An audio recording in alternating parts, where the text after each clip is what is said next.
a sessão plenária da manhã de hoje, ao vivo, como sempre, direto do plenário. Podemos sentar. Os componentes da Suprema Corte tomam-se assento. Muito bom dia a todos. Vamos dar início à abertura da 42ª sessão extraordinária do plenário do Supremo Tribunal Federal, com a sua composição completa, agora com o ministro André Mendonça, que nos dá a honra de integrar nossa bancada. E vamos passar, então, a leitura da ata da sessão anterior. Ata da 38ª Sessão Ordinária do Plenário do Supremo Tribunal Federal, realizada em 15 de dezembro de 2021. De pé no plenário, presidência do senhor ministro Luiz Fux, presentes à sessão, senhores ministros Gilmar Mendes, Ricardo Lewandowski, Carmen Lúcia, Dias Toffoli, Rosa Weber, Roberto Barroso, Edson Fachin, Alexandre de Moraes e Nunes Marques. Procurador-Geral da República, Dr. Antônio Augusto Brandão de Aras. Abriu-se a sessão às 14h35, sendo lida e aprovada a ata da sessão anterior. Segundo também. Não havendo nenhuma objeção, eu considero aprovada a ata da sessão anterior. Eu anuncio como primeiro feito da pauta um momento muito importante para todos nós, qual seja o completar do primeiro decênio, os primeiros 10 anos da ministra Rosa Weber no Supremo Tribunal Federal.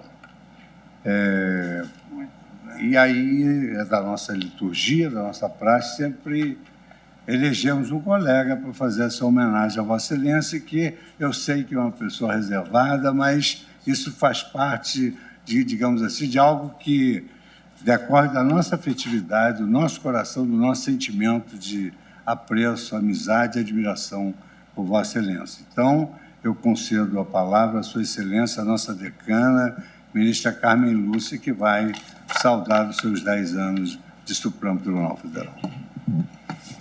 Bom dia a todos.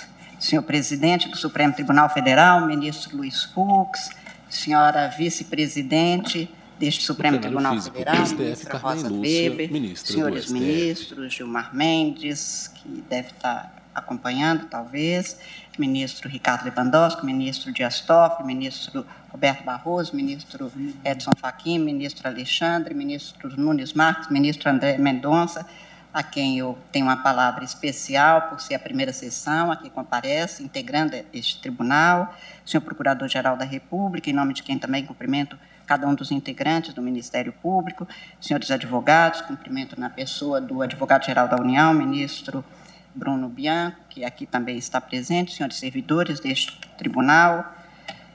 Eu podia apenas mencionar, presidente, que o tempo fez-se rápido demais e se passou uma década sem que a gente sentisse, ao menos. No próximo dia 19, depois de amanhã, completam-se exatos 10 anos da posse neste Supremo Tribunal Federal da ministra Rosa Weber. Eu não posso dizer que não se viu o tempo passar, porque aprendi que o tempo marca minutos diferentes no relógio das relações humanas. Na convivência com pessoas do nosso afeto, o tempo é sempre muito rápido e nunca se faz bastante.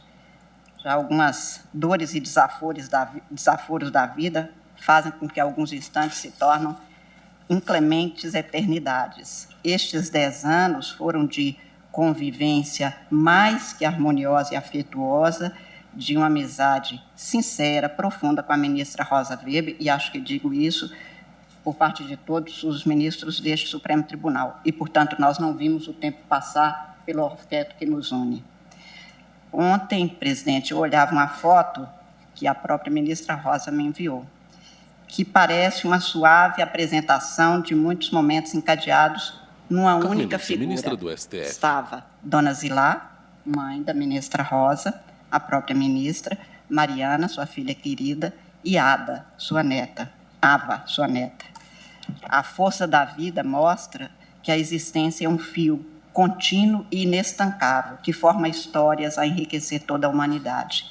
Esta história dessas 4 mulheres são, para mim, um modelo de uma humanidade que a gente quer, de afetos e compromissos. Surpreendentemente para mim, ministra Rosa, ao olhar aquela foto ontem, a carinha linda de Ava não mostra nenhuma alteração na face de Vossa Excelência de 10 anos atrás, quando aqui chegou. A mesma placidez de quem se mantém numa única senda a fazer valer os valores que conduzem caminhantes de uma trilha tão rica e tanto do ponto de vista pessoal como profissional. Seu desempenho nesses 10 anos, sua postura e principalmente sua compostura pessoal e profissional dispensariam outras que não palavras de agradecimento por repartir conosco suas lições de vida e de direito. A ministra Rosa Weber ensina-nos, na sua lhaneza de trato, que ameniza a dureza deste cargo e das relações humanas em geral, na sua dedicação ao trabalho, que é alento aos que precisam de justiça, na sua seriedade perante a vida, que fortalece nossa crença na reversão de valores que não poucas vezes agridem conquistas da humanidade, especialmente aquelas democráticas. Seriam dispensáveis referências pessoais e profissionais apresentadas como qualidades da ministra Rosa. Tão patentes são as características a lhe marcar os traços humanos, amplamente reconhecidos, e que facilitam, na difícil caminhada que é dos magistrados, numa sociedade conflituosa como a que vivemos nestes tempos. A ministra Rosa Weber conduz seu exercício profissional nesta década de árduos trabalhos nesta casa com a mesma acuidade e com o mesmo cuidado humano que somente grandes juízes são capazes de dispensar, e que ela adotou desde sempre em suas mais de 4 décadas de magistratura. Zela pelas pessoas, cujas histórias são desfiadas nos processos, com a delicadeza da mão humana extremada e extremosa, e oferece justiça segundo o direito, tentando explicar à parte exatamente o que está a fazer. Eu fico sempre imaginando, senhor presidente, que se a justiça tem figura de mulher e tem, talvez a ela pudesse ser emprestado o figurino dotado do espírito que se projeta no desvelo com que a ministra Rosa Weber põe no seu desempenho. Fosse reconhecida na justiça a face do enternecimento dedicado que a ministra Rosa mostra, e talvez se pensasse na busca pela solução judicial dos casos como momentos de tranquilidade e aconchego, não de temores, como às vezes as partes mostram quando chegam ao Poder Judiciário. Do seu querido Rio Grande do Sul, a ministra Rosa Weber guarda a firmeza, a retidão de direção, rota aprumada do que não se desvia, nos valores mais caros a uma humanidade tão desajustada quanto vemos em tantas ocasiões. Mas a ministra Rosa tem essa firmeza simultânea a um coração tão generoso que consegue sofrer a dor do outro como se fosse sua. Sou testemunha de quantas vezes a ministra demonstrou e demonstra sentir o que feriu alguém, de quem sabe pelo seu contato, pelo seu carinho, ou apenas por notícia. Esse olhar atento ao outro é uma característica que, penso, às vezes é um talento que algumas pessoas têm. Outras vezes, chego a acreditar que pode ser um aprendizado, que alguns aproveitam, outros não. A ministra Rosa Weber, que descende de uma família gaúcha que vem reconhecida desde o Império, na pessoa do barão Demétrio de Upucaraí, Demétrio é também o nome do seu querido filho, tem uma esmerada formação profissional, refinado gosto pelas artes, em especial pela música, literatura, mas não passa ao largo da dor de viver do mais necessitado, não se deixou alhear da carência mais intensa daquele que mais pede porque mais precisa. Sua generosidade é tão larga quanto a sua inegável gentileza. Esta formação aprimorada que conduziu a um conhecimento aprofundado e à apreciação das artes, não a distanciam das emoções mais intensas dos brasileiros, como em relação ao futebol. Torcedora do Internacional, conhecedora dos jogadores e das jogadas que enfeitam gramados e enternecem espectadores, assisti a ministra Rosa torcer pela vitória, não do time, mas de uma chapa de administração do Grêmio, permanente adversário do seu time. Perplexa, perguntei a razão. Explicou-me Rosa que a tal chapa que disputava a administração gremista era de preferência do seu queridíssimo amigo e tão saudoso ministro Theory. tanto bastava a que ela se pusesse a dar atenção ao que traria alguma alegria àquele seu amigo tão caro. É que a amizade não tem lado, não pede torcida. A amizade impõe compromissos para além de interesses momentâneos e muito longe do gosto pessoal primeiro.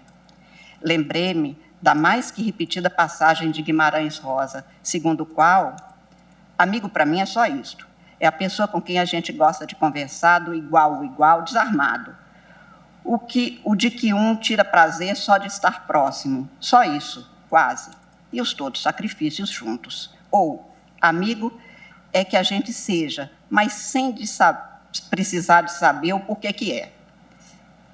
Explicou-me ela, então, naquela ocasião, naquela passagem, que era bom que o adversário no futebol, o adversário do time de sua preferência, fosse um time forte, que era para o Inter ficar mais esperto.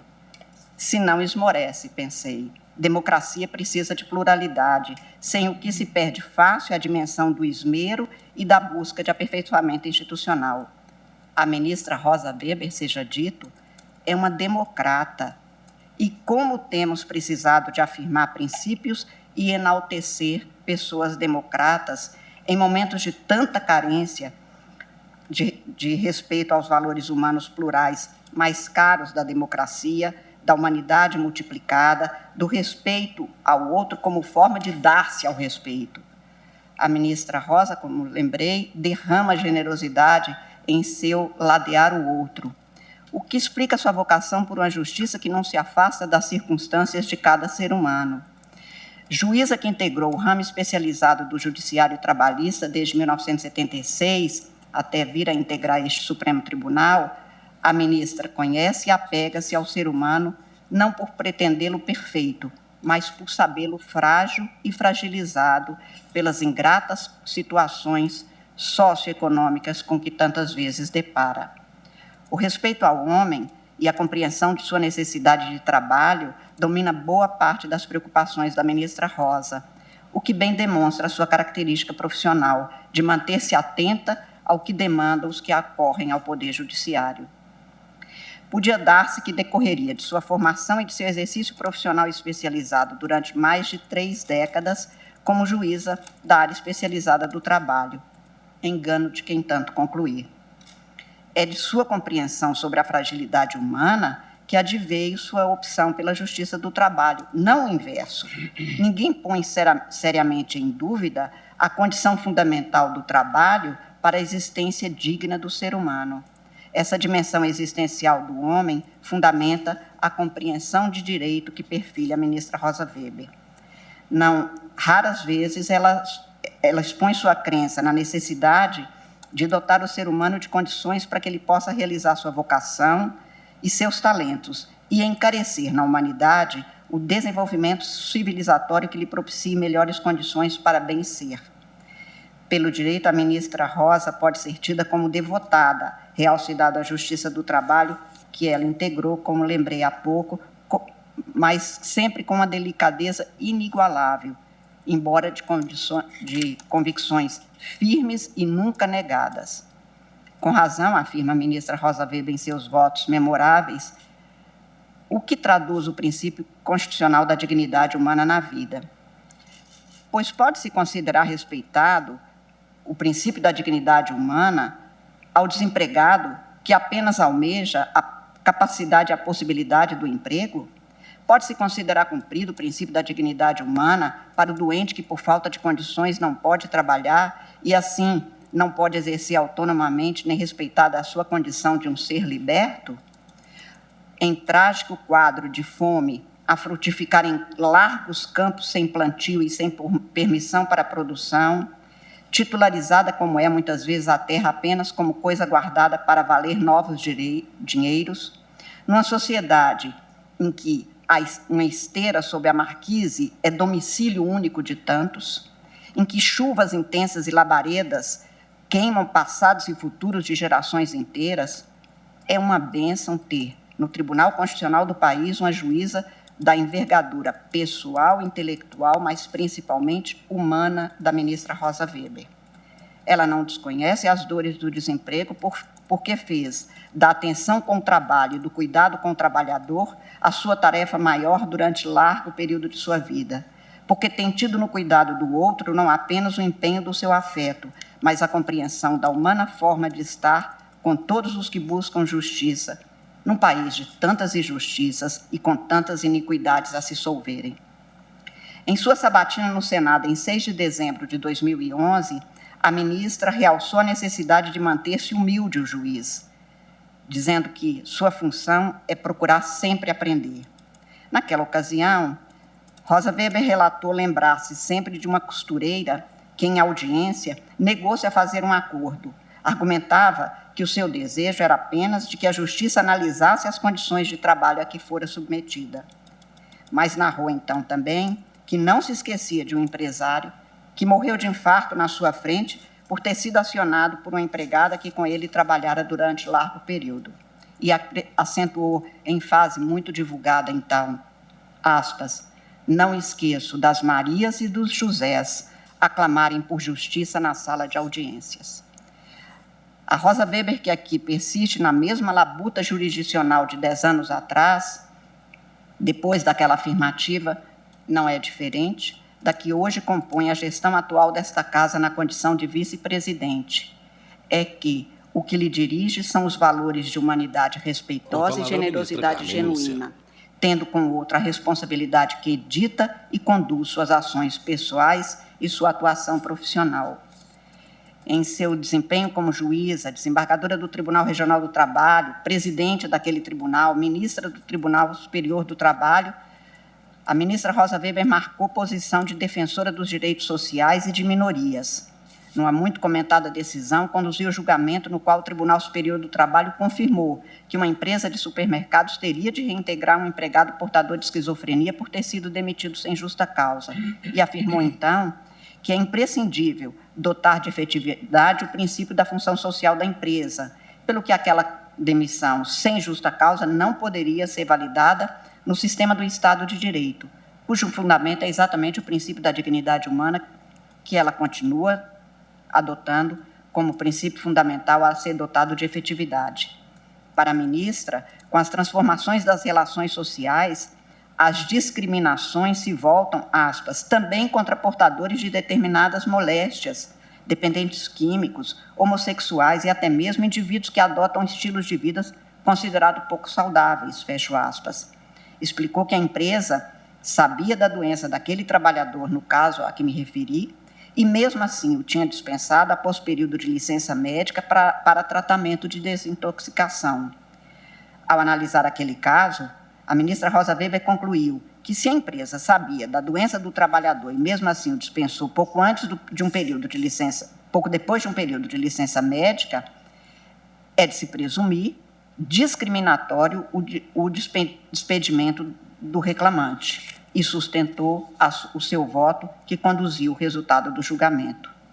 Neste Supremo Tribunal, a atuação judicante da ministra Rosa Weber segue a mesma que a trilha de sua integridade humana e de sua compreensão das venturas e responsabilidades que se impõem no convívio social. Quer em seu voto em casos gravíssimos, postos a julgamento desta causa, como o da interrupção de gravidez de fetos anencéfalos, quer nos casos de adequação ou não do amianto como possível de aproveitamento no Brasil, o rigor e o direcionamento da ministra não se alteraram. Não é sempre, portanto, presidente, que se tem a aventura humana de se esbarrar na vida com uma amiga como a Rosa, mas também não é fácil contar um povo com uma juíza da grandeza e da seriedade da ministra Rosa Weber. Pode-se divergir nos entendimentos, o que é próprio e bom para o aperfeiçoamento das instituições do direito. Mas o que é essencial é que se possa confiar em que a convicção externada no julgado ou voto e que, eventualmente, não atende o interesse de uma das partes, e sempre haverá uma parte que não é atendida na sua demanda, essencial é que se possa confiar em que o resultado tenha decorrido exatamente do que constou do processo e nada além disso. Confiança traz sossego, pelo que, mesmo desagradado quanto a fatos e resultados de julgado, conduz à tranquilidade e à paz social. Acho que a confiança dos brasileiros na ministra Rosa Weber, que vinha de longa data, ficou ainda mais patente ao ser alçada ao cargo de presidente do Tribunal Superior Eleitoral, Assumindo na iminência do pleito eleitoral de 2018, a ministra Rosa Weber fez-se presença em cada detalhe daquele processo, em cada cuidado da eleição, em todos os momentos do pleito e do julgamento dos resultados. Não se viu a sua ausência em qualquer fase, sessão ou evento de que dependesse a confiança, a lisura e a integridade do processo. Levou adiante uma administração compartilhada com os colegas de bancada, assumiu decisões de monta em momento grave da história brasileira, fez com que o Tribunal da Democracia, como é chamado o TSE, pudesse ser modelo e vetor seguro do direito aplicado ao Estado e garantido aos cidadãos. Nossa geração tem enfrentado dificuldades muito específicas, cada geração tem os seus problemas e as suas dificuldades. Mas a nossa vê-se abraços com valores e desvalores para além do que a história humana narra. Não me canso, presidente, de citar da proclamação de Albert Camus em seu discurso de agradecimento ao Prêmio Nobel em 1957, quando disse, aspas, cada geração se sente, sem dúvida, condenada a reformar o mundo. No entanto, a minha sabe que não o reformará. Mas a sua tarefa é talvez ainda maior. Ela consiste em impedir que o mundo se desfaça. Herdeira de uma história corrupta, onde se mesclam revoluções decaídas, tecnologias enlouquecidas, deuses mortos e ideologias esgotadas, onde poderes medíocres podem hoje a tudo destruir, mas não sabem mais convencer, onde a inteligência se rebaixa às vezes para servir ao ódio e à opressão. Nossa geração tem o débito, com ela mesma e com as gerações próximas, de restabelecer, a partir de suas próprias negações, um pouco daquilo que faz a dignidade de viver e de morrer. Ante um mundo ameaçado pela desintegração, onde nossos grandes inquisitores tentam estabelecer definitivamente o reinado da morte, ela sabe que deve, numa espécie de corrida louca contra o relógio, restaurar entre as nações uma paz que não é a da servidão. É preciso conciliar novamente o trabalho e a cultura e recriar entre todos os homens uma arca da aliança. Não há garantias de que nossa geração possa cumprir essa tarefa imensa, mas é certo que em qualquer lugar do mundo ela já tem o desafio duplo da verdade e da liberdade e sabe que sem ódio pode até morrer por isso. É uma enorme honra, senhor presidente, ter na composição e na história deste Supremo Tribunal Federal a ministra Rosa Weber, que honra a verdade e a liberdade com a grandeza, a generosidade e a mais genuína gentileza num comportamento exemplar como humano, como ser humano e como juíza. Ela nos põe, com essa condição humana maior, a responsabilidade de fazer por merecer estar a seu lado na bancada, mas, para além disso, como brasileiros, que se veem na condição de cidadãos com um modelo como a ministra Rosa Weber, a certeza de que este modelo não pode ser desconhecido. Mais uma vez, parabenizando a primeira década da presença da ministra Rosa Weber, e nem vou agradecer pessoalmente, porque acho que afetos não se agradecem, se compõem. Eu agradeço a Vossa Excelência a honra de ter podido falar para homenagear, neste 17 de dezembro, a ministra Rosa Weber. Muito obrigada. Muito obrigado.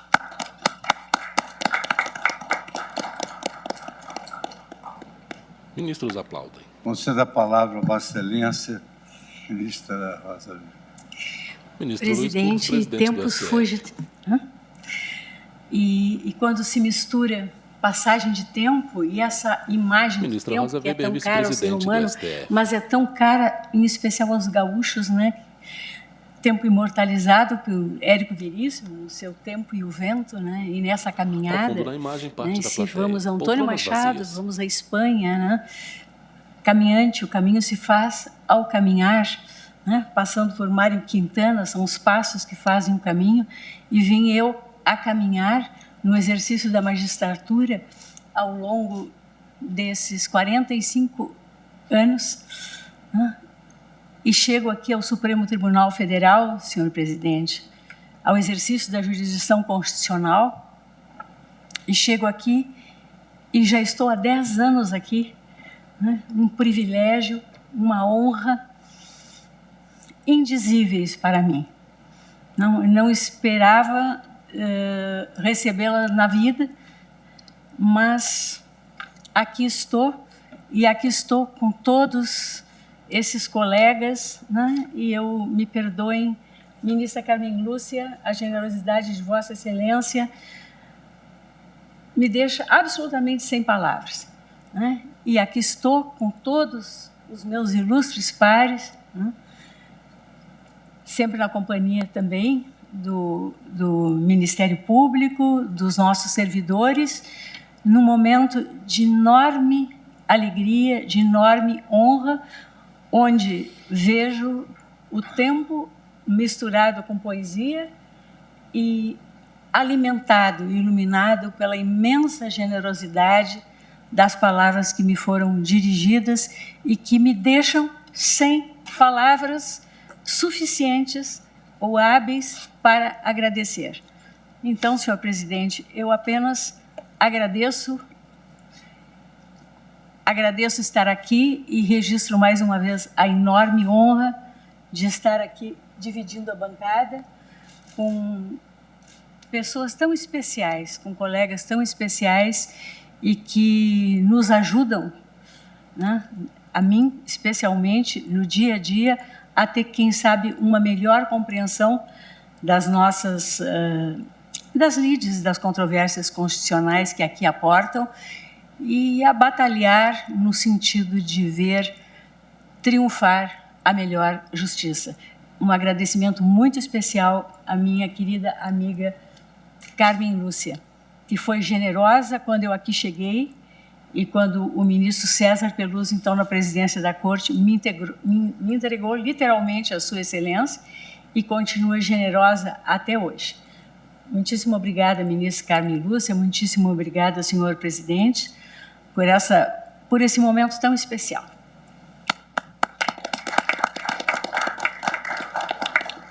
Concedo a palavra à Sua Excelência, o Subprocurador-Geral da República. Bom dia a todas e a todos. Cumprimento Sua Excelência, o presidente da Corte, ministro Luiz Fux.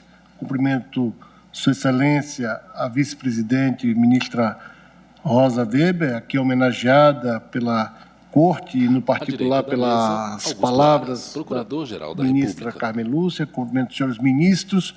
Cumprimento nessa primeira sessão o ministro André Mendonça, desejando-lhe sucesso e muitas felicidades para si, sua família e o povo brasileiro que o tem aqui a realizar justiça doravante.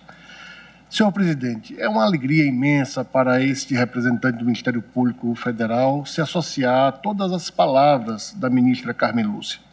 E o faz não só em nome próprio, mas o faz também em nome da instituição e de dois gaúchos que nutrem um carinho, um apreço, um afeto, um respeito imenso, seja pela pessoa da ministra Rosa Weber, seja pela magistrada Rosa Weber. São os colegas Lindor Araújo, gaúcha, Humberto Jacques, também gaúcho, os quais me traduziram aquele modo de estar especial da ministra Rosa Weber, sensível aos fatos do cotidiano, sensível no trato com as pessoas, sensível com o direito, uma magistrada que vem ao longo desses 10 anos buscando realizar justiça com a visão que lhe é própria, que lhe é peculiar, de uma brasileira que muito tem honrado não só a Corte, mas a todos os brasileiros. Eu peço vênia para me associar à Corte nessa justa homenagem, em nome do Ministério Público Brasileiro. Muito obrigado, senhor presidente.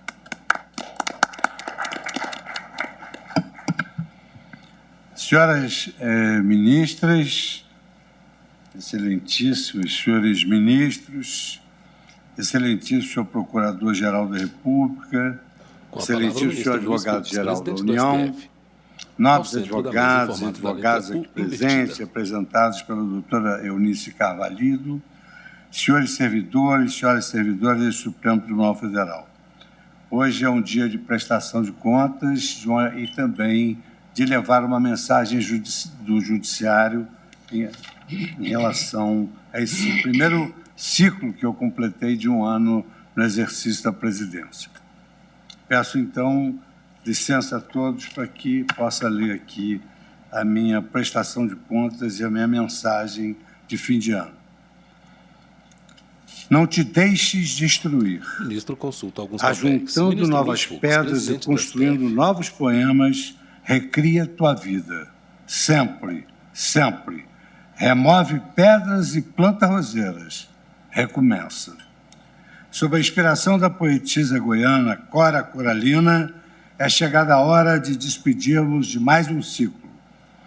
O ano de 2021 consistiu no ciclo do recomeço, oportunizado pelo arrefecimento da pandemia da Covid-19, na medida em que avançou a imunização dos nossos cidadãos, cuja obrigatoriedade foi assentada pelo próprio Supremo Tribunal Federal.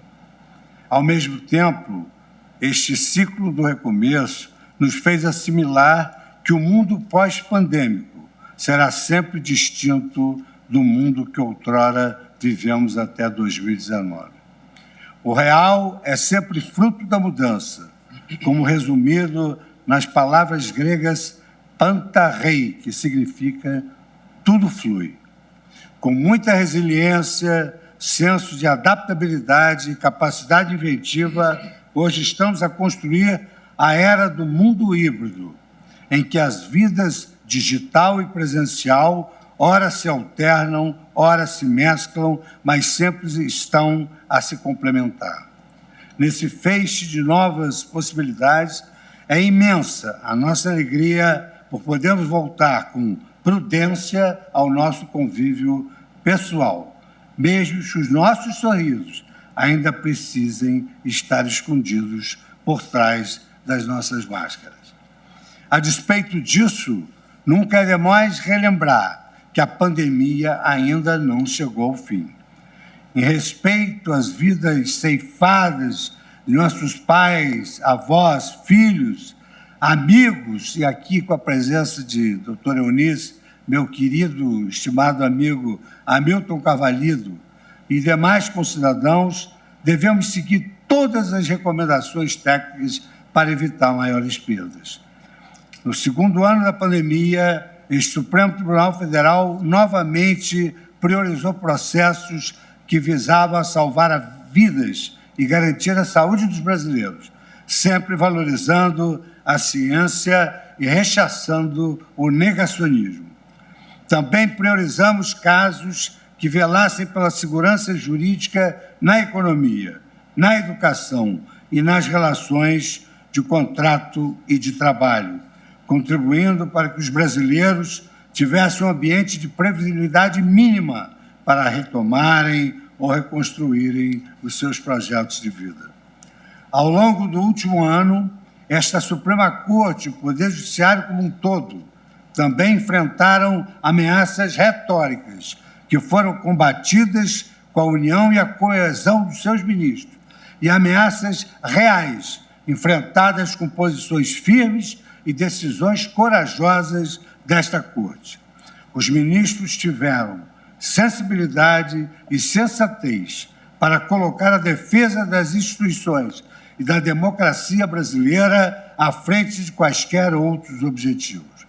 O Supremo Tribunal Federal demonstrou por atos, palavras e julgamentos que está comprometido com a Constituição Federal e que não medirá esforços para cumprir a missão que lhe foi conferida pela população brasileira, qual seja a desproporcionar a toda a sociedade um país mais justo, pautado pelas leis, no qual os brasileiros convivam com respeito e com harmonia em meio às suas naturais diferenças. Nessa árdua caminhada de 2021, um ponto merece destaque. Ao mesmo tempo que o Supremo Tribunal Federal esteve ao lado dos cidadãos brasileiros, honra-nos constatar que os cidadãos brasileiros também permaneceram ao lado do Supremo Tribunal Federal, mesmo nos momentos mais tormentosos e especialmente diante das ameaças mais duras às instituições democráticas. Neste ponto, é importante enaltecer o trabalho da imprensa livre. Trata-se de pilar essencial de nossa sociedade democrática, exercido a partir da atuação corajosa e independente de jornalistas nacionais e estrangeiros, que testemunham os fatos, buscam a verdade e apresentam ao mundo com destemor e com responsabilidade.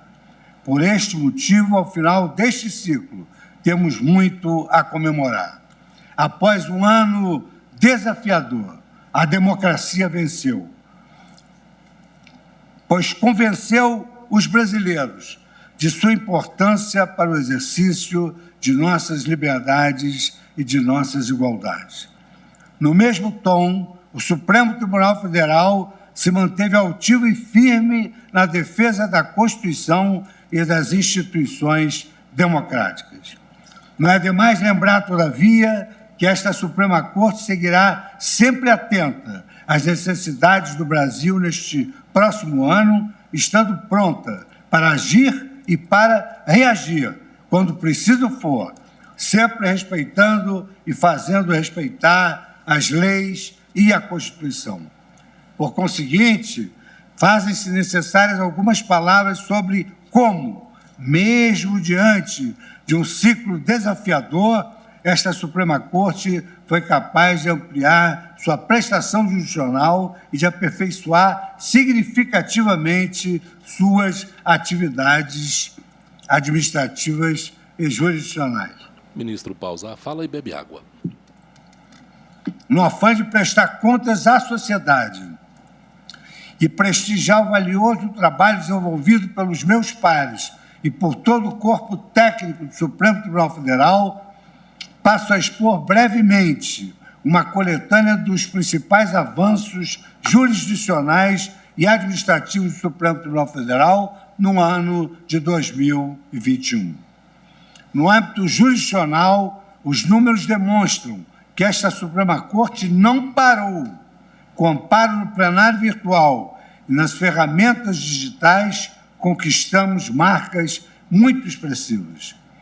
Até 16 de dezembro de 2021, o Tribunal alcançou a incrível marca de 95.930 pronunciamentos judiciais, sendo 80.869 decisões monocráticas e 15.061 decisões colegiadas.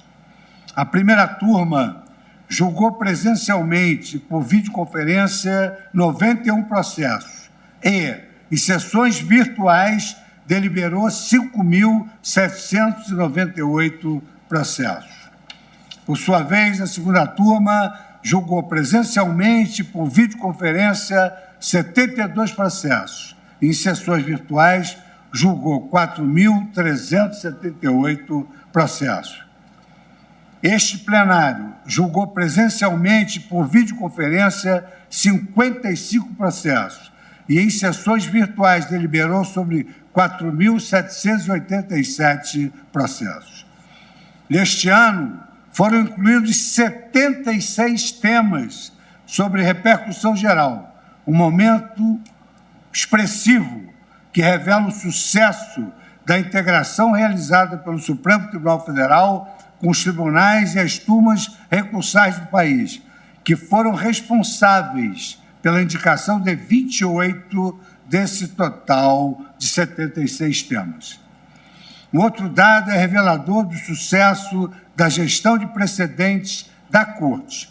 A sistemática da repercussão geral permitiu, por exemplo, que o Tribunal Superior do Trabalho encaminhasse ao Supremo Tribunal Federal apenas 581 recursos extraordinários e agravos durante todo o ano de 2021. Isso significa que 15.451 recursos extraordinários e agravos deixaram de ser enviados pelo TST, que pôde aplicar por conta própria as teses vinculantes já definidas por nossa Corte. Igualmente, o Tribunal de Justiça de São Paulo, a título de exemplo, deixou de encaminhar em 2021 mais de 30 mil agravos e recursos extraordinários para o Supremo Tribunal Federal. Esse trabalho de diálogo e de alinhamento entre os tribunais brasileiros, capitaneado pelo Supremo Tribunal Federal, com mapeamento eficiente das ondas de litigiosidade ainda no seu nascedouro, tem sido imprescindível para racionalizar a quantidade de recursos que alcançam esta Corte. Por sua vez, na seara administrativa, recentemente aprovamos o Plano Estratégico 2021-2025, documento que contém a visão de futuro desta Suprema Corte para os próximos anos, expondo as diretrizes necessárias para aprofundarmos a nossa vocação constitucional, para e passo à construção de uma gestão tecnológica eficiente. Imbuído desse espírito de busca pela eficiência na gestão organizacional, esta presidência tem dado continuidade a importantes projetos institucionais. Tenho a grata satisfação de informar que já somos uma Corte com 100% de seus serviços oferecidos na rede mundial de computadores e 99,5% do seu acervo em meio eletrônico. Essa inovação expande o acesso à justiça e otimiza a transparência dos trabalhos deste tribunal, pois qualquer cidadão, onde quer que esteja, pode peticionar, acompanhar seus processos, realizar sustentação oral, participar de julgamentos e acompanhar e consultar todas as atividades da Corte. Como todos sabemos, esses avanços não podem descuidar da segurança da informação. A digitalização de nossos serviços exige que as suas funcionalidades estejam protegidas contra aqueles que desejam surrupiar informações valiosas ou comprometer nossos sistemas. Por essa razão, foi aprovada em sessão administrativa a criação da Assessoria de Segurança da Informação, a qual tem desenvolvido boas práticas e protocolos para prevenir e tratar tentativas de ataques externos aos nossos sistemas. Apesar de já sermos uma Corte Constitucional 100% digital, a primeira do globo a atingir esta marca, vale ressaltar que o Supremo Tribunal Federal não perdeu e nem perderá a sua dimensão humana. O mundo virtual jamais poderá excluir a importância do mundo presencial. Desse modo, em novembro deste ano, tivemos a gratíssima felicidade de retornarmos às nossas sessões presenciais, com a volta paulatina dos servidores do Tribunal e de atendimento ao público nas instalações do Supremo. Essas medidas amparam-se em nosso plano de retorno seguro, cujo intuito consiste em manter protocolos para garantir a segurança de nossos servidores e a integridade de nossos jurisdicionados.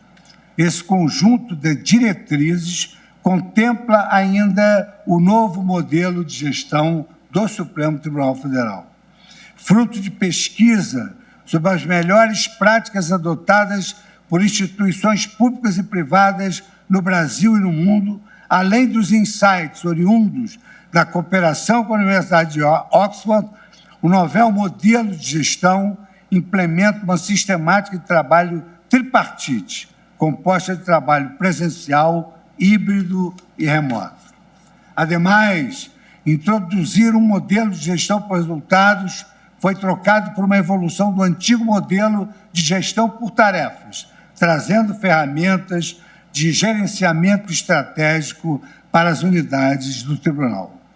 Os primeiros resultados satisfatórios são os seguintes: o plano de retorno seguro e o novo modelo de gestão do Supremo Tribunal Federal têm permitido esse retorno gradual dos servidores e dos visitantes às atividades presenciais, sem aumento de nenhum caso de infecção por Covid no âmbito do Tribunal. No último mês, também tivemos a satisfação de inaugurar as novas instalações do Museu do Supremo Tribunal Federal.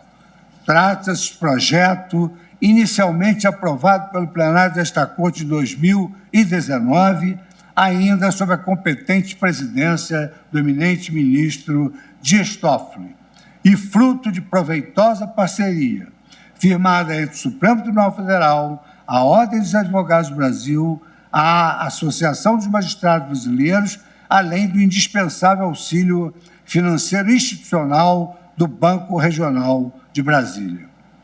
O museu já nasce voltado para o futuro, pois todo o seu acervo já se encontra digitalizado, acessível mediante tour virtual, disponibilizado no sítio eletrônico do Tribunal.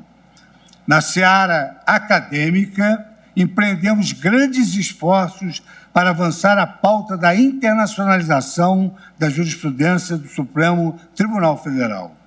Nesse sentido, publicamos 2 novas edições da série Cases Law Compilation, que difunde a nossa jurisprudência em nível global sobre temas de liberdade de expressão e sobre temas jurídicos que gravitam em torno da pandemia.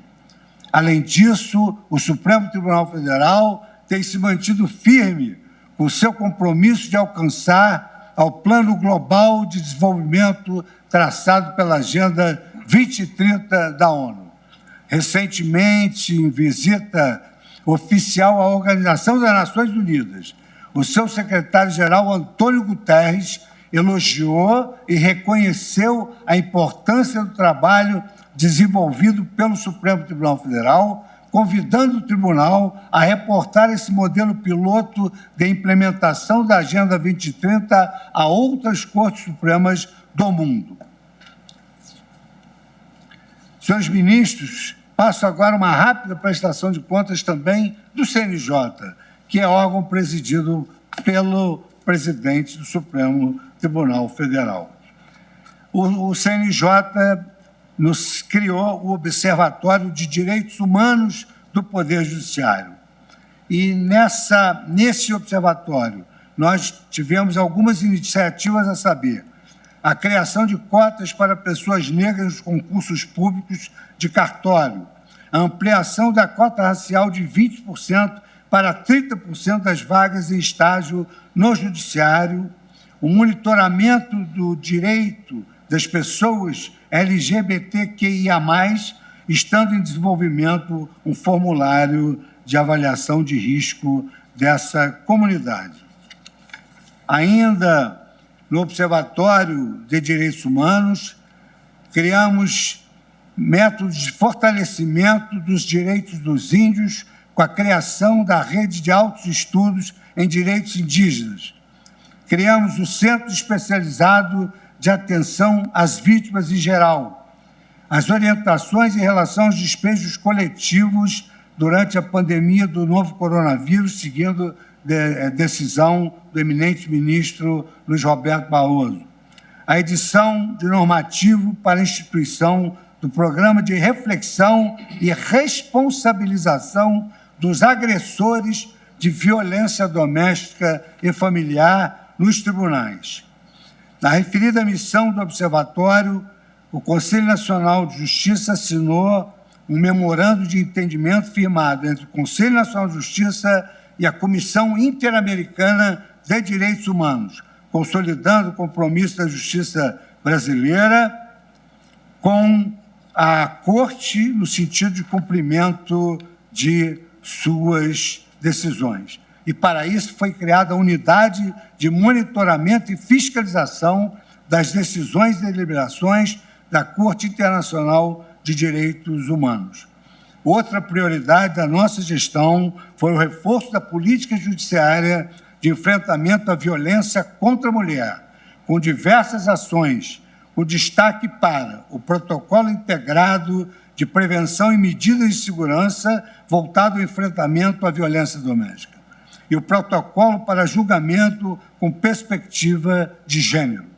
Estamos enviando todos os esforços para a concretização do ideal de vida digna e plena de direitos preconizados pela Constituição Federal.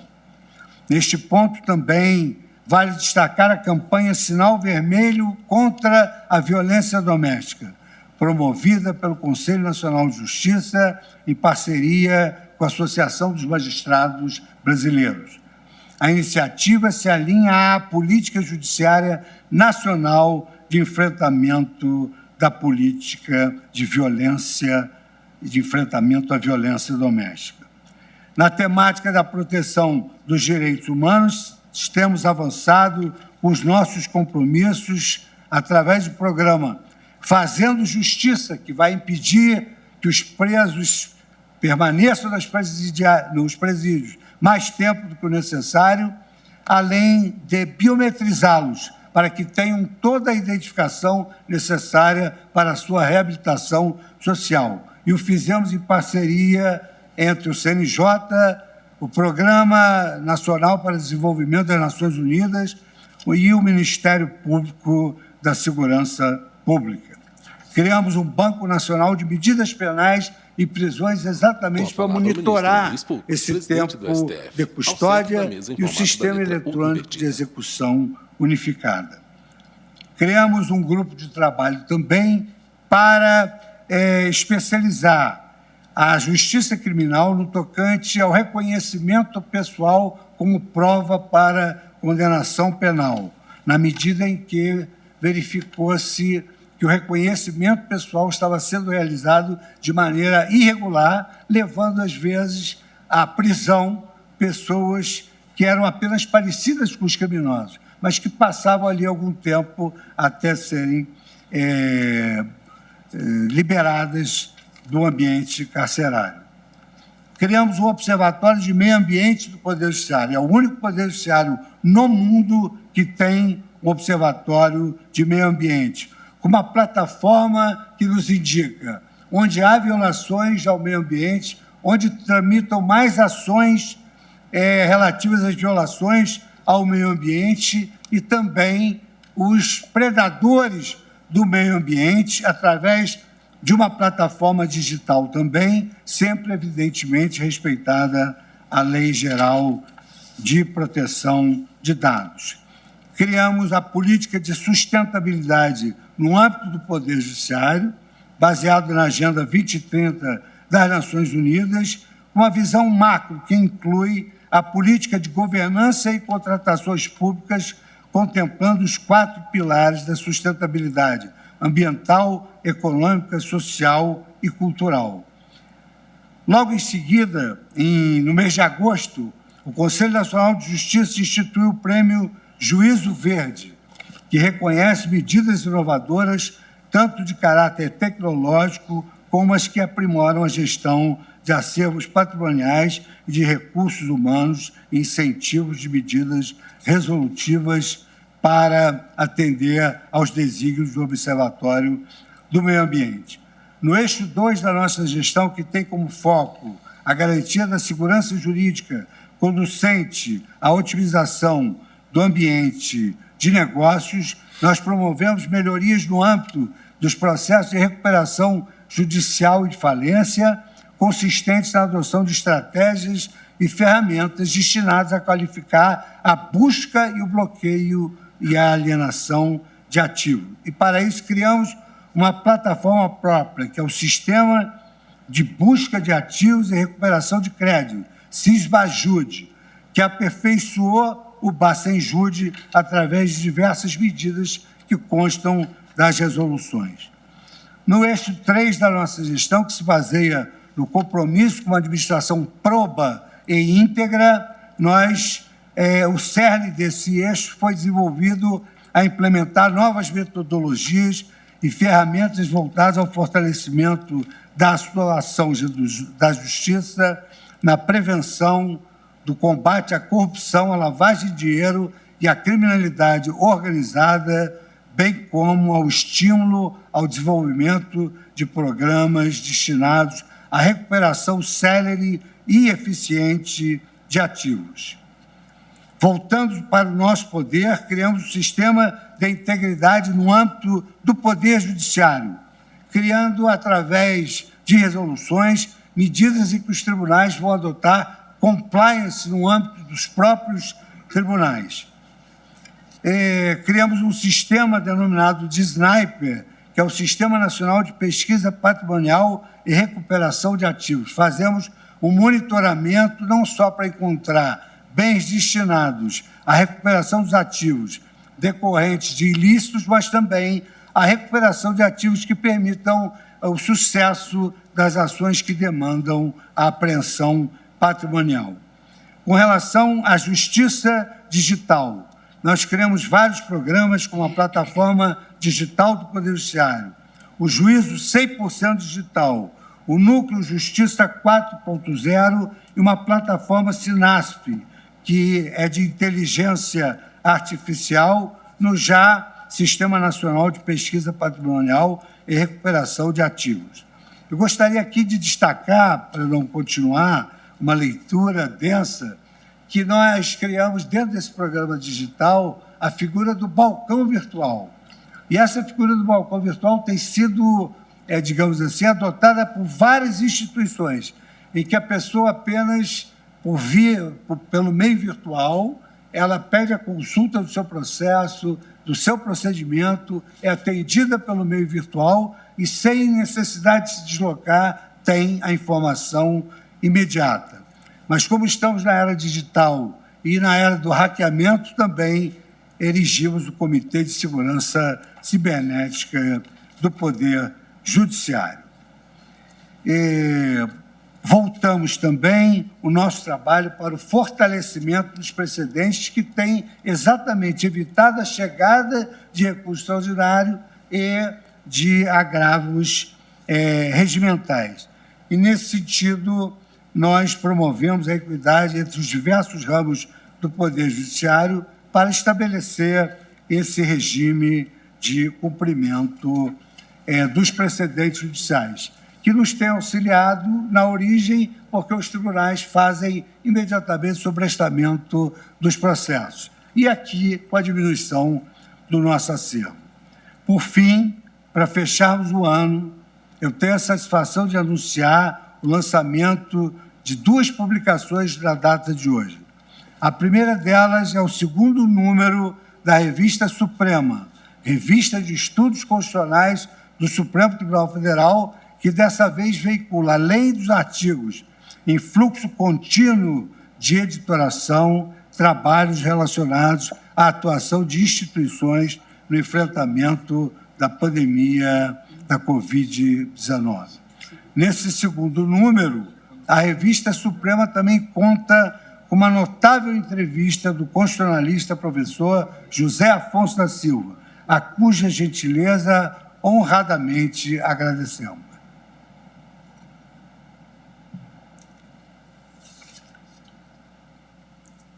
Por essas e outras iniciativas, é importante agradecer o louvável esforço do corpo funcional integrante dessa Corte, considerados servidores, os colaboradores do plenário, a equipe de segurança, enfim, todos aqueles que colaboram com a nossa função. Na qualidade de presidente do Supremo Tribunal Federal, eu agradeço o empenho e a dedicação de todos para a construção de um tribunal vanguardista, que atua diligentemente em prol do bem da nação. Nesse sentido, eu não poderia deixar de agradecer aos meus eminentes pares pelo trabalho incansável de cada um e pelo inestimável apoio coletivo. Quero agradecer ao ministro Gilmar Mendes, ministro Ricardo Lewandowski, ministra Carmen Lúcia, ministro Dias Toffoli, ministra Rosa Weber, ministro Roberto Barroso, ministro Edson Fachin, ministro Alexandre de Moraes, ministro Nunes Marques e agora o nosso novo colaborador, ministro André Mendonça. Senhoras ministras, senhores ministros, agradeço-lhes pela dedicação e pela unidade nos momentos turbulentos que passamos ao longo de 2021, assim como pela companhia e pela parceria de Vossas Excelências com esta presidência. Acima de tudo, o ano de 2021 demonstrou que o Supremo Tribunal Federal, quando tem de enfrentar os atentados à democracia, as instituições democráticas e a República, não são 11 ilhas, representam um tribunal coeso, diversamente do que alguns insistem em dizer. Evidenciamos para a sociedade brasileira que o Supremo Tribunal Federal é um só e se encontra permanentemente unido em torno de um objetivo maior: garantir a estabilidade do Estado democrático de direito no Brasil, protegendo os direitos e as garantias do povo brasileiro. Se 2021 consistiu no ciclo do recomeço, eu não tenho dúvidas de que 2022 representará, com a graça de Deus, o ciclo da prosperidade. Que seja um período de progresso e de felicidade para a humanidade, de sorte a alcançarmos a resiliência bem elucidada por Maya Angelou, poeta ícone do ativismo em prol dos direitos do povo negro dos Estados Unidos, deixando para trás noites de terror e de medo, eu me levanto, rumo a uma aurora deslumbrante, eu me levanto. Respeitando todas as crenças e as religiosidades, eu desejo a esses companheiros da primeira hora, aos eminentes ministros, um Feliz Natal e um ano novo de realizações. Sigamos em 2022 com muita determinação, prudência e harmonia. Declaro encerrado o ano judiciário de 2021. Muito obrigado. Peço a palavra, por gentileza. Senhor presidente, senhores ministros, senhoras ministras, senhor procurador-geral da República, senhor advogado-geral da União, prezados servidores, demais presentes. Como ministro mais antigo que participa desta última sessão de 2021, gostaria de, em nome de meus colegas, parabenizar Vossa Excelência, senhor presidente, pela profícua gestão desenvolvida ao longo do ano que hoje se encerra à frente tanto do Supremo Tribunal Federal como do Conselho Nacional de Justiça. Como todos nós sabemos, foi um ano extremamente difícil, em que o país e o mundo sofreram o impacto da terrível e inesperada pandemia causada pelo vírus da Covid-19, que praticamente paralisou a vida de todos os habitantes do planeta, instituindo uma espécie de um novo normal. Não obstante todas essas dificuldades, esta Suprema Corte, mesmo funcionando em parte do tempo, na maior parte do tempo, de modo virtual, cumpriu com rigor a sua indeclinável missão de guardar a Constituição e, assim, contribuir para a estabilidade das instituições, a segurança das relações interpessoais, enfim, para a paz social em nosso país. E nessa tarefa, senhor presidente, Vossa Excelência contou com a leal e permanente colaboração de seus pares, em especial dos dedicados servidores da Casa, que nunca lhe faltaram, mesmo nos momentos mais difíceis. Seja como for, senhor presidente, eminentes colegas, vamos ter que enfrentar, como disse Vossa Excelência, um recomeço. Vamos ter que reaprender a viver nesse não tão admirável mundo novo, para usar as palavras de George Orwell, mas, claro, com um sentido lamentavelmente contrário.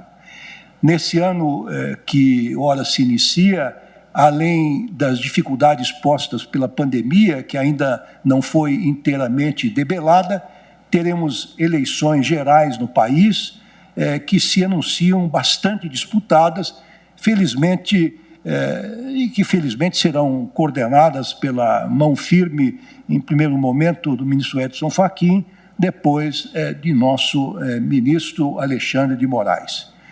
Mas, como diz a sabedoria popular, não é fácil recomeçar, mas, às vezes, não há outra maneira de sobreviver. Então, com essas singelíssimas palavras de agradecimento e de congratulações, Senhor presidente, eu externo a todos, em nome de meus pares, os melhores votos de um Natal fraterno e solidário e de um ano novo repleto de realizações. Muito obrigado. Muito obrigado. Senhor presidente, o Ministério Público... Concede a palavra a Sua Excelência, o Procurador-Geral da República. Augusto Aras, Procurador-Geral da República. Senhor presidente Luiz Fux, na pessoa de quem cumprimento as senhoras ministras, os senhores ministros desta Casa e membros do Judiciário Brasileiro, senhores senadores, senhoras senadoras, senhores deputados, senhoras deputadas, senhores ministros de Estado, colegas do Ministério Público, advogados, advogadas, autoridades, servidores e servidoras. Senhor presidente, cumprindo a tradição desta Casa de manifestação do Ministério Público no momento do encerramento do ano judiciário, penso ser absolutamente necessário agradecer a Vossa Excelência pela distinção para com o Ministério Público, com a defesa que fazemos todos os dias da nossa Constituição e das leis do país. As garantias do Ministério Público, as prerrogativas processuais, os direitos no plano da sua da atuação na carreira e mesmo no exercício das atividades vêm sendo respeitados especialmente por esta Corte e por Vossa Excelência, e nós somos ciosos do grande e magistral trabalho de Vossa Excelência à frente da Suprema Corte Brasileira, ladeado de Suas Excelências, as senhoras ministras e os senhores ministros. Por isso, é muito importante que nós, neste momento, apresentemos não somente o nosso agradecimento, mas também o nosso elogio à iniciativa de Vossa Excelência de consolidar o Supremo Tribunal Federal como a primeira Corte Constitucional 100% digital do mundo, tornando-a mais acessível e absolutamente segura. A Procuradoria-Geral da República buscou contribuir igualmente para um ambiente nacional de estabilidade, retomada econômica e segurança digital. Testando e aceitando os desafios desta nova era, voltada às soluções tecnológicas, sem deixar de lado nossa humanidade e o compromisso com o bem-estar de todos. Temos estimulado em nossa gestão o fortalecimento da atuação preventiva do Ministério Público em âmbito extrajudicial, sobretudo no campo da autocomposição, a fim de reduzir a grande demanda processual que praticamente atribui a cada dois brasileiros um processo e que assoberba a prestação jurisdicional em tempo razoável. A atuação preventiva não implica renúncia à atividade da fiscalização e da persecução do Ministério Público, mas busca primordialmente celeridade na resolução das controvérsias e pacificação social. Cada vez mais buscamos a efetividade dos institutos despenalizadores, como os acordos de não persecução penal, de não persecução civil, de leniência e de colaboração premiada, com o uso do sistema apenas após a tentativa de mediação extrajudicial que não logra êxito. Este tem sido o nosso pensamento, fazer do Ministério Público, antes de tudo, um agente de diálogo e integração, visando a resolução de conflitos e de uma forma rápida e negociada, sempre que é possível. Sob esse prisma, o Ministério Público contribui melhor para a retomada econômica, para a estabilidade e harmonia interinstitucional, para os respeitos aos direitos humanos das minorias, para a efetividade das políticas públicas, para o combate à violência doméstica, combate à corrupção e a preservação de um meio ambiente equilibrado e sustentável. Nesse momento em que encerramos mais um ciclo de trabalho, cabe, data vênia, senhor presidente, senhoras ministras e senhores ministros, um breve balanço da atuação da Procuradoria-Geral da República perante esta Suprema Corte. Neste ano, contabilizamos até o dia 14 de dezembro 32.398 manifestações encaminhadas pela PGR a esta Corte. No âmbito do controle concentrado de constitucionalidade, foram 1.560 manifestações, tendo sido ajuizadas 221 ações. Destaco ainda, senhor presidente, o intenso trabalho que tivemos na análise de centenas de representações, praticamente 200 representações por mês e notícias crimes apresentadas pelos mais diversos segmentos da sociedade. Todos demandaram e receberam análise acurada com base sempre nos limites da Constituição e das leis em vigor, independentemente da origem ou do autor da representação ou notícia-crime. Buscamos sempre preservar o devido processo legal e as salvaguardas ou medidas necessárias para impedir nulidades processuais que resultaram na absolvição de tantos acusados, políticos, empresários e cidadãos. O nosso compromisso com a Constituição, com a observância do devido processo legal, tem sido cotidianamente reiterado, embora algumas vezes olvidado por segmentos da mídia social. Foi com esse propósito, por exemplo, que enviamos para a campanha, para o acompanhamento e aval do Supremo Tribunal Federal, todas as providências decorrentes do relatório da CPI da Covid-19. Diante de um tema tão importante, é compreensível que haja um anseio social por respostas céleres. No entanto, precisamos separar o trabalho realizado por uma comissão parlamentar de inquérito, que tem características próprias, desdobra no âmbito político, daquilo que é o processo judicial, com limites, balizas e prazos legais. Nosso norte também, nesse caso, faz questão de repetir, são as balizas constitucionais e legais. E seguindo essa diretriz das investigações, rigor técnico com salvaguarda de direitos e garantias constitucionais, instauramos perante essa Corte 19 novos inquéritos, tendo sido encaminhadas 2.832 manifestações e pedidos em processos criminais. Foram muitos os desafios ao longo do ano.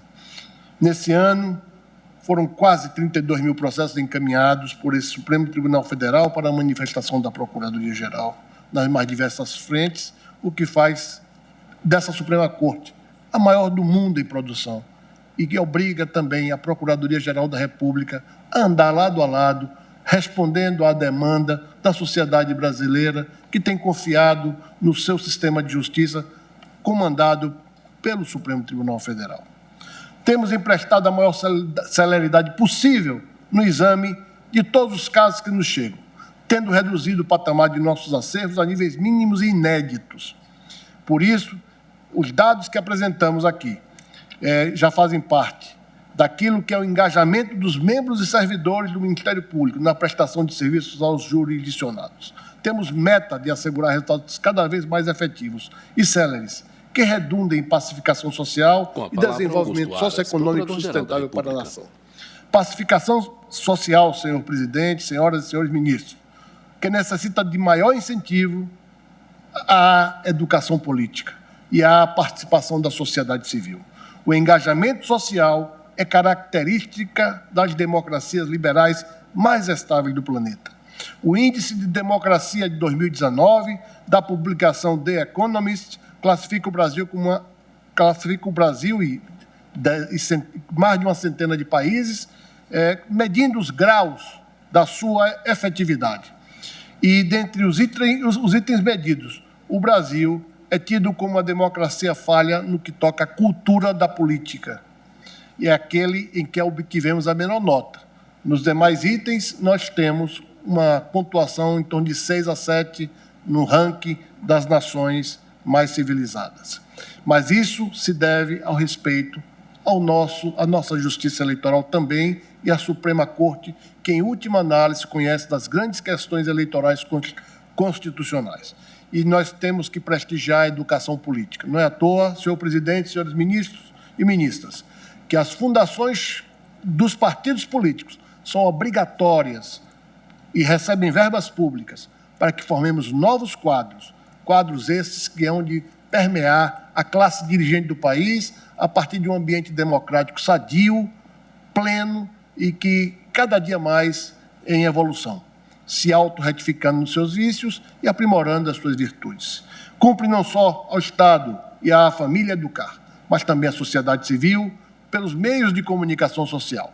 Informar para que a liberdade de expressão em todas as suas dimensões contribua para a formação do conhecimento, especialmente político, que promove a paz social e, consequentemente, produz desenvolvimento sustentável e bem-estar. O que vem aluindo a nossa democracia é a polarização em meio à pandemia, exacerbada pelo uso indevido de fake news por distintos meios de comunicação social, gerando contínua desinformação que leva a segmentos sociais e atentando contra as instituições ao gerar sentimentos artificiais, agressivos e desagregadores.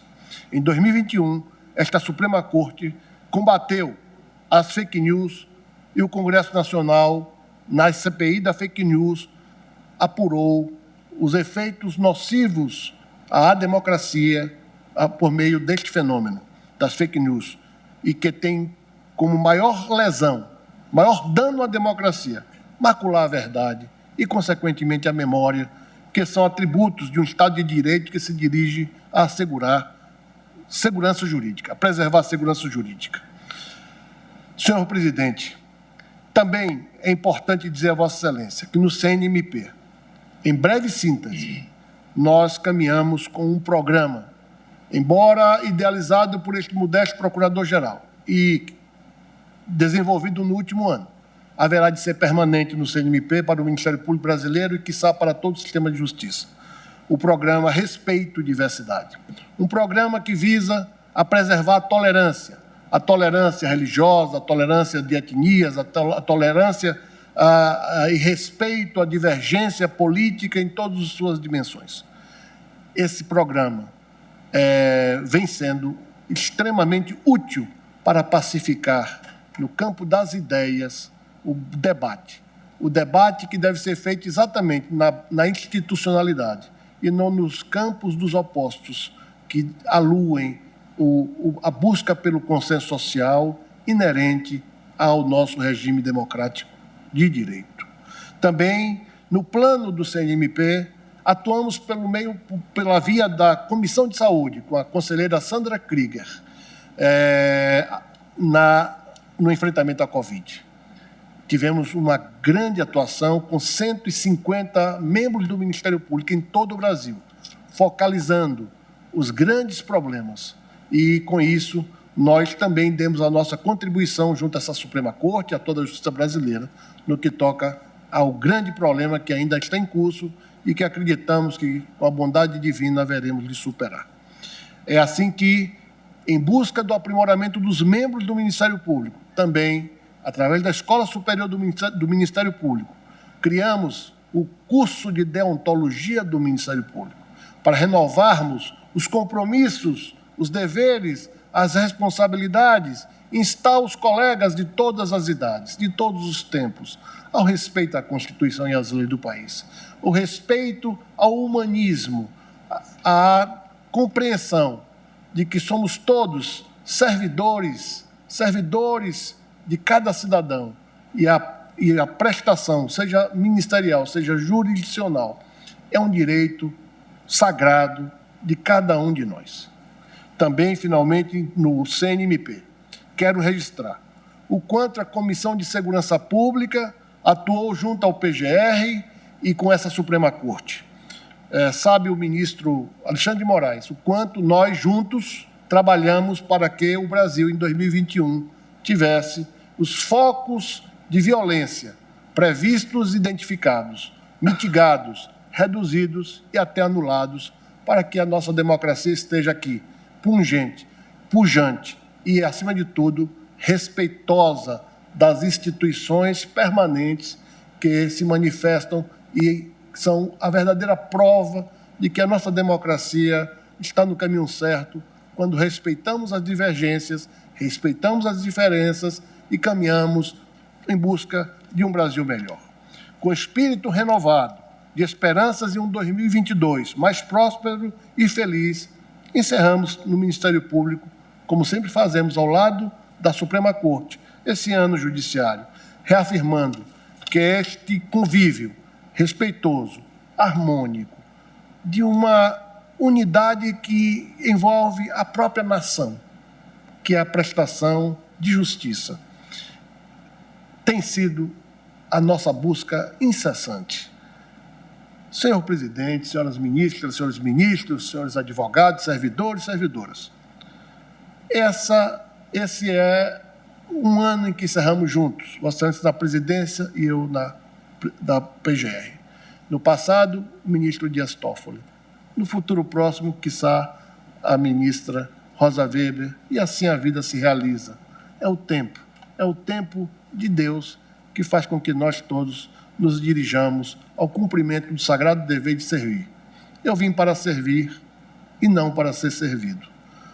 A vossas excelências, os meus melhores votos de Feliz Natal, juntamente com os familiares, com os amigos, e que toda a nação brasileira possa viver tempos melhores e reconquistemos a nossa caminhada evolutiva em todos os aspectos, na política, na economia, na educação, na saúde, e que todos sejam felizes. Senhor presidente, muito obrigado pela atenção e pela deferência deste tempo que tomei de vossas excelências. Muito obrigado. Obrigado. Conceda a palavra à sua excelência, o ministro advogado-geral da União, Bruno Bianco. Muito obrigado, presidente. Excelentíssimo senhor presidente Luiz Fux, eu agradeço a palavra, eu agradeço a oportunidade. Excelentíssimas senhoras ministras, Rosa Weber, a quem cumprimento pelos 10 anos de Supremo Tribunal Federal, excelentíssima senhora ministra Carmen Lúcia, de quem faço minhas as palavras proferidas em relação à ministra Rosa Weber, minhas e também da Advocacia Geral da União, excelentíssimos senhores ministros, e me permitam um especial cumprimento ao ministro, excelentíssimo ministro André Mendonça, muita honra para a Advocacia Geral da União, para o Brasil vê-lo aqui como ministro do Supremo Tribunal Federal. Eu lhe desejo tudo de melhor nessa nova e honrosa caminhada. De fato, muito orgulho para mim, enquanto seu amigo, e muito orgulho para a nossa instituição. Parabéns, ministro. Excelentíssimo senhor Procurador-Geral da República, Augusto Aras, senhores advogados públicos e privados, senhoras e senhores. Serei muito breve, mas rapidamente gostaria, presidente, de fazer um balanço também da Advocacia Geral da União e agradecê-los também por essa caminhada nesses quase 5 meses que estou aqui à frente desse órgão tão honroso. Por ocasião do encerramento deste ano judiciário, venho inicialmente agradecer a vossas excelências, ao Supremo Tribunal Federal e todos os seus servidores, a toda a magistratura, ao Ministério Público, à Defensoria Pública, a toda a advocacia pública e privada pelo vitorioso ano que passou. Apesar de todas as nossas dificuldades, eu penso que conseguimos cumprir os nossos papéis com responsabilidade, com serenidade e com altivez. Aproveito a oportunidade da minha fala, excelências, para expor com muita satisfação a colaboração dada pela Advocacia Geral da União como função essencial à Justiça, no acompanhamento e defesa de políticas públicas e na realização da justiça em nosso país. Em conjunto, é sempre bom dizer, com este Supremo Tribunal Federal. Em 2021, excelências, tivemos a felicidade de ver temas tão caros apreciados nesta Suprema Corte de forma célere e equânime, e que tem a virtude de trazer a indispensável segurança jurídica para propiciar o desenvolvimento nacional. Cito aqui, apenas como exemplo, a análise da constitucionalidade de políticas públicas estruturantes, como é o caso da Lei Geral de Antenas, do Marco de Saneamento e da autonomia do Banco Central, dentre outros. Em todos esses temas, a Advocacia Geral da União buscou trazer a melhor e mais completa informação possível, sempre com o intuito de fazer valer o interesse público e auxiliar ao máximo esta Suprema Corte na sua missão constitucional de definir a constitucionalidade das normas. Em termos de recursos que deixaram de sair dos cofres públicos, a AGU atuou perante o Supremo em 2021 e resultou em muita economia, uma economia aproximada de 215 bilhões de reais. Isso demonstra que a Advocacia Geral da União, em conjunto com esse Supremo Tribunal Federal, teve uma atuação decisiva para evitar que riscos fiscais que efetivamente existem, como os precatórios, fossem concretizados. A pandemia trouxe uma série de desafios para o nosso país, e não foram somente de saúde pública. Com a implantação do auxílio emergencial, das mais vultosas políticas sociais da história em 2020, e que perdurou também em parte de 2021, tivemos de enfrentar uma demanda adicional de 260 mil ações judiciais, demandas muito bem administradas pela nossa Procuradoria-Geral da União, ministro André Mendonça. Isso agregado ao considerável número e aumento de demandas previdenciárias e assistenciais em face do INSS. Se, de um lado, a judicialização aumentava em torno de uma política pública tão relevante, de outro, a AGU, em conjunto com o Supremo, buscava evitar e encerrar litígios com os particulares, em conjunto, obviamente, com toda a magistratura, por meio de sua atuação consultiva e, principalmente, pela via conciliatória. A Procuradoria-Geral Federal, ao representar a ANSES, celebrou aproximadamente 264 mil acordos judiciais, reduzindo o ônus financeiro da União e abreviando o acesso a benefícios previdenciários e ao direito por parte dos segurados. Já a Procuradoria-Geral da Fazenda Nacional realizou 430 mil acordos com devedores da União, o que representou 93 bilhões de reais em dívidas negociadas.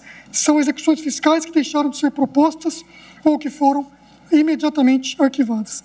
A propósito, excelências, em valores arrecadados pela AGU, tivemos a cifra de 28,5 bilhões de reais que ingressaram nos cofres públicos até outubro do corrente ano.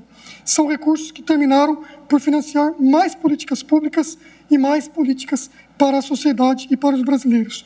Em suma, a Advocacia-Geral da União, em conjunto com o Judiciário, tem um papel relevante no cenário jurídico do nosso país, acompanhando a elaboração de políticas públicas, arrecadando recursos públicos e evitando que despesas públicas ocorram e defendendo especialmente, judicialmente, escolhas públicas feitas tanto pelo Parlamento quanto pelo Poder Executivo. E faz tudo isso com seriedade, transparência e como é o dever de todos nós aqui, enquanto servidores públicos. Encerro, presidente, agradecendo pela oportunidade dessa fala. Me desculpe por ter falado após Vossa Excelência, mas é muito importante fazer com que a Advocacia-Geral da União seja conhecida e que eu possa agradecer a todos e desejar a todos os ministros boas festas federal e também da magistratura brasileira. Muito obrigado. Agradecendo a todas as manifestações que aqui foram enunciadas pela ministra Carmen Lúcia, em homenagem à nossa vice-presidente, Rosa Weber, ao ministro Ricardo Lewandowski, que teve a gentileza de me saudar em nome de toda a Corte, Sua Excelência, Procurador-Geral da República e agora o Advogado-Geral da União, eu declaro encerrada a sessão.